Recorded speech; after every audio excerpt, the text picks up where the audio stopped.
얼마 전 이달의 소녀 멤버였던 가수 추가 이전 소속사인 블록베리 크리에이티브를 상대로 소송을 걸었습니다. 추와 소속사 사이에는 무슨 일이 있었고 추가 소송을 제기할 수밖에 없던 이유가 무엇인지 알아보겠습니다. 그리고 법원이 어떻게 판결을 했는지도 살펴보겠습니다.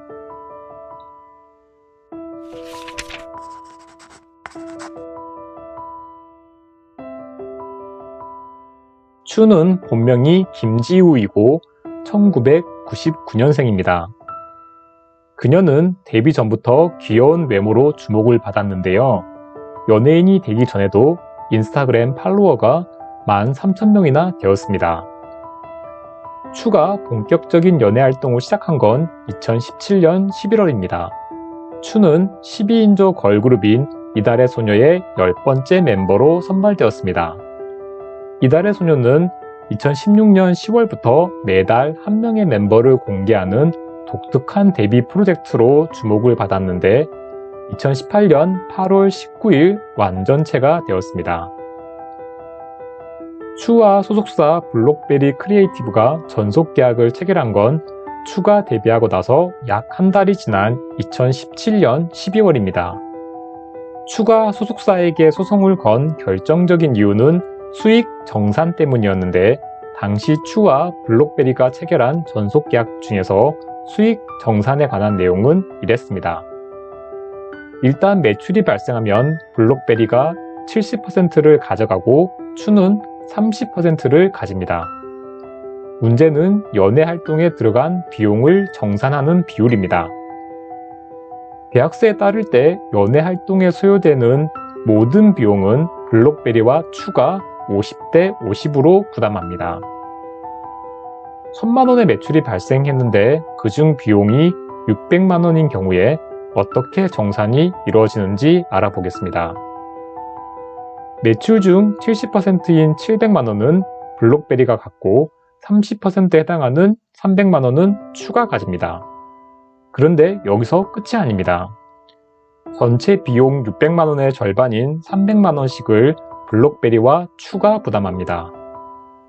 그럼 블록베리는 매출 700만 원에서 비용 300만 원을 뺀 400만 원을 벌지만 추는 전혀 돈을 받지 못합니다. 매출 300만 원에서 비용 300만 원을 빼면 0원이기 때문입니다. 연애 활동을 하려면 꽤 많은 비용이 필요합니다.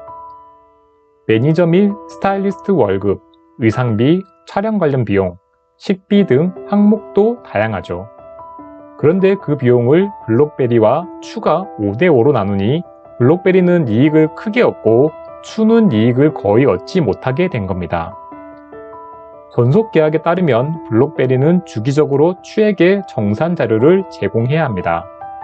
하지만 블록베리는 정산 자료도 제대로 주지 않았습니다. 추는 뒤늦게 정상 구조와 전속 계약에 문제가 있다는 걸 인지하였습니다. 그래서 블록베리에게 소송을 걸 수밖에 없었던 것이죠.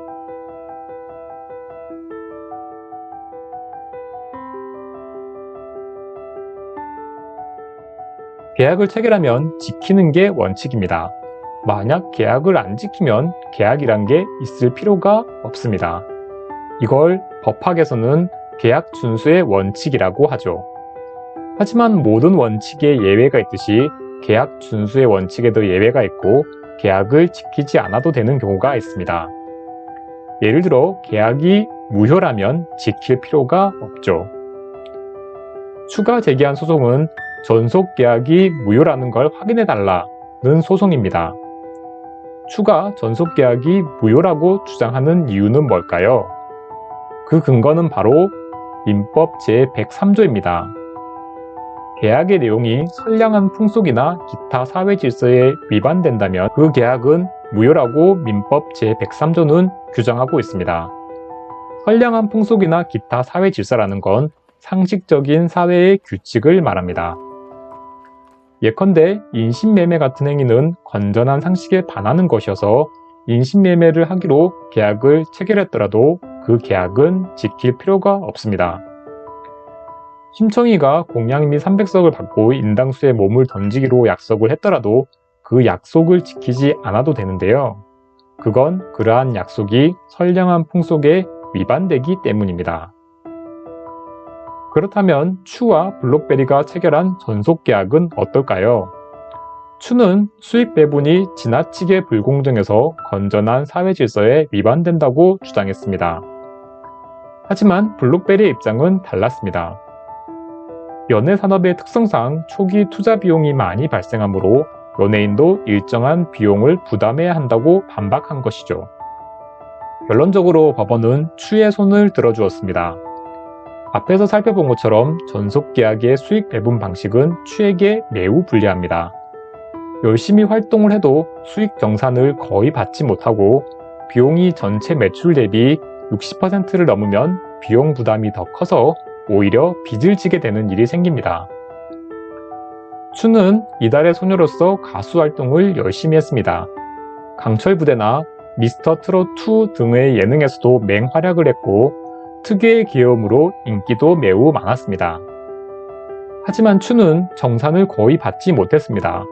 추가 이달의 소녀나 개인 활동으로 2021년 9월까지 번 돈은 약 21억 7천만 원이고 비용은 약 13억 1천만 원이었습니다. 약 8억 6천만 원의 순수익이 발생한 것인데 이 중에서 추가 정산받은 금액은 얼마일까요? 전속계약에 따라 수익을 정산한 결과 블록베리는 8억 6천만 원을 다 가져가고 추는 고작 400만 원만 받습니다.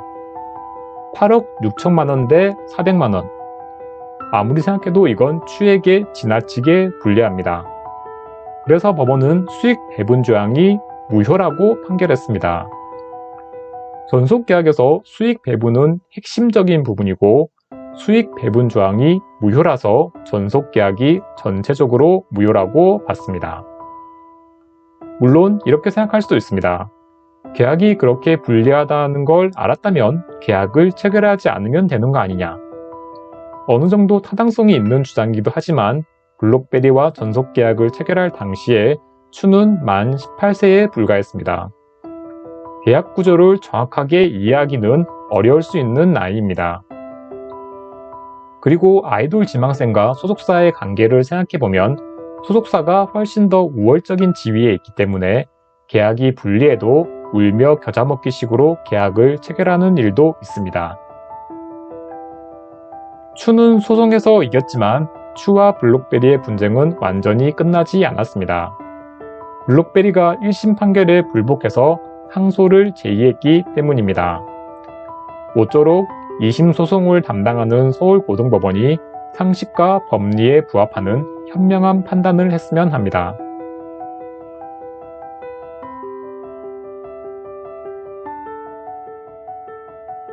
추와 블록베리의 전속계약에 따르면 수익은 소속사가 70%, 추가 30%를 갖는데 비용은 절반씩 부담하도록 되어 있습니다. 추에게 매우 불리한 계약이고 그동안 추는 수익 정산을 거의 받지 못했습니다. 법원은 전속계약이 건전한 사회 질서에 위반되어 무효라고 판결했는데 블록베리가 항소를 제기하여 현재 2심 소송이 진행 중입니다.